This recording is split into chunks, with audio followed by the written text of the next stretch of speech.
So today we're going to talk about exponents because we already know quadratics is the unit that we're on. Quadratics have different forms. We can have y is equal to ax plus or minus h squared plus or minus c. We can have vertex form. We can have factored form. And we can have standard form. Okay, and each of those equations have a different attribute. This is good for finding the vertex. This is good for finding the zeros. And this equation is good for finding the y-intercept. But sometimes we want to be able to expand and simplify quadratics. For example, if I have y is equal to x plus 2, and I have two zeros that are the same.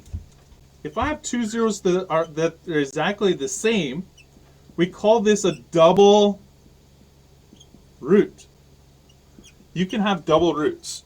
And what double roots do on a quadratic equation is they bounce. So if I have x plus 2 and x plus 2, you have two roots at the same location. So we have two roots at x minus 1. And therefore, my equation is going to bounce there. It's only going to hit once with a double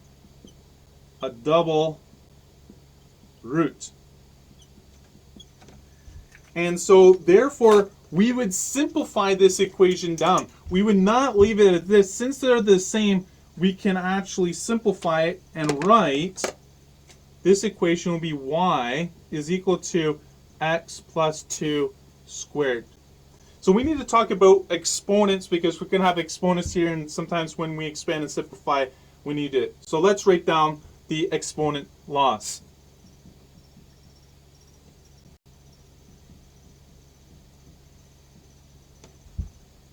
Okay, so the exponent laws, if I have an multiplied by am, okay, actually first let's talk about what an exponent is.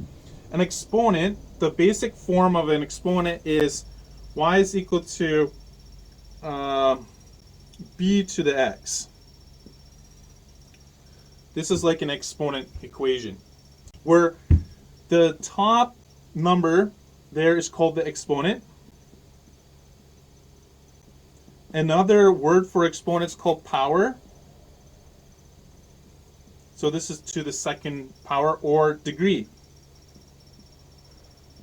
These are all words that are meaning exponents. Exponent, power, or degree. And the bottom guy right here is called the base. That's called the base there. Some good terminology to know. So if I have the same base, a and a to the m, and it's right here's multiplication, what happens is you add the exponent. If I have the same base and the operation is division, I minus the exponents. Okay? And then if I have a to the n and then an exponent to the exponent, we get a n times m. And if I have a to the negative 1, that's equal to 1 over a. That's the reciprocal. That's a very good property. And if I have a, anything to the exponent 0 is equal to 1.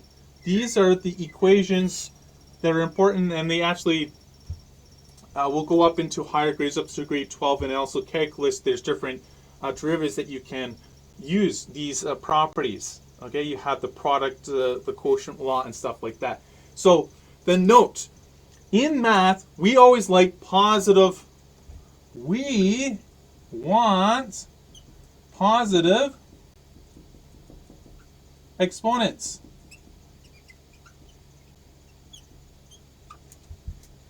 So if I have an equation y is equal to 2 to the negative 1, I would not leave my equation in this form.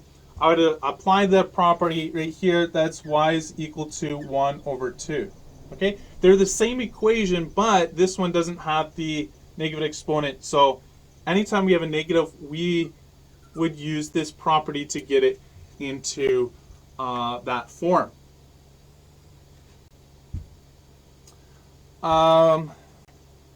Let's do a couple examples.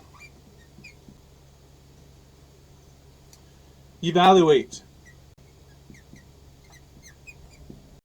Y is equal to 4 to the negative 1. Negative 2 to negative 3.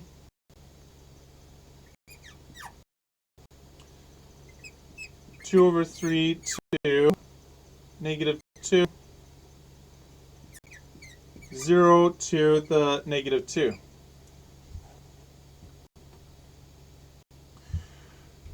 The very first thing is you look, if you have a negative, apply the reciprocal property. So this is equal to 1 over 4. That's done. We don't have to do anything else because the 1 to the exponent 1 is itself. In this case, we have negative 2 here, and what this is going to happen is we're going to have 1 over negative 2, and this is the reciprocal, okay? We're going to have this to the 3. So we can change the property there, and 3 to the exponent 3 is 3, and then we have, if you have an odd degree and you have a negative, what is negative 2 times negative 2 times negative 2 there, Billy? If I have 3 negative 2's, what do I get? Negative 8. I'm going to have negative 8, so the answer is going to be negative 1 over 8. Okay, so if you have an odd degree and you have the base is a negative, it's going to be negative. If it's an even degree, any even degree, when you multiply, it's going to be positive. Okay, let's have a try with this one. Bruce. So with the negative, we're going to flip the fractions 3 over 2, and then what's going to happen is we're going to have all that 2 squared. So what am I going to get? What is my fraction? 9 divided 4. And there we go. We have 9 over 4, which is good. Jenny, what happens if I have 0 to the negative 2? Will be 0. We're going to get 0. Okay? So those are the basic properties. And the reason why we're studying this is because when we're simplifying and expanding quadratics, we're going to be given exponents.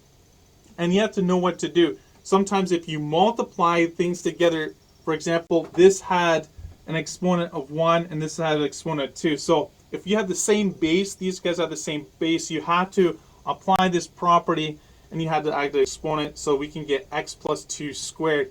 And that is in the most reduced form. So you wouldn't leave your equations like this, you have to apply it. And if I had negative exponents, then you can apply this property here. And that's what we're going to be using in the next unit, because we're going to be expanding quadratics and then simplifying them out. And you need to know those properties.